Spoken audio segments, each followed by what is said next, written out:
Decided after I bought all the stuff for the paint booth, and I realised a gazebo with an inner layer and a floor is probably better. Welcome to the second part of the month, sports month. I really got my work cut out for me. If I don't have my paint booth up, which means I have to make it. What have we sold so far in the month of May alone? Drawers, $50, got it for free. Cupboard for $40, also got that for free. Filler bike, $20, got that for free. Flat bench for $55, bought that for $20.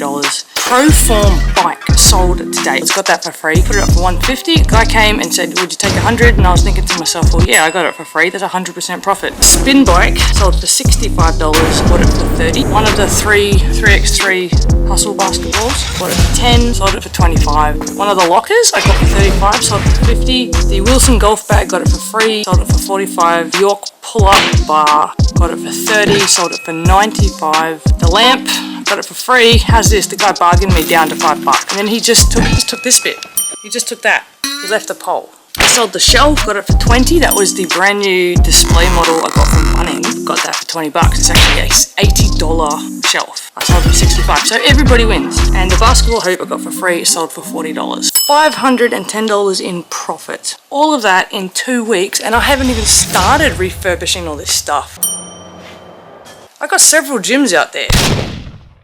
I've commandeered the family camping outdoor gazebo because I've already wrecked the family camping tent. I thought, why not go the whole hog and wreck everything that we own by putting it in the workshop. Velcro's on and the latch is on. The latch, Velcro. This is the expensive bit. This is the bit that makes the gazebo like a tent. Most gazebos are just open, or if they do have an inner layer, it is all mesh. This one, it's like a tent, so you can close all this up.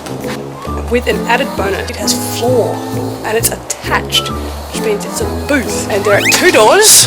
This one opens, all the doors mesh, so you can either shut it like this or have your screen up. Literally hold down the fort. Okay, so I really have to start painting, but I'm like really worried because I put in all this effort, and like, you know, the big fear is like you put in so much effort and then it doesn't work, and then you're like such a loser, and then you feel like, oh, why do I even bother? And then, you know, just the whole spiral could start. And also I'm very scared about using my extractor fan. I don't know, it scares me, so I should just turn it on and trial it. So that's what we're going to do. We're going to turn the fan on and see that nothing happens that's bad.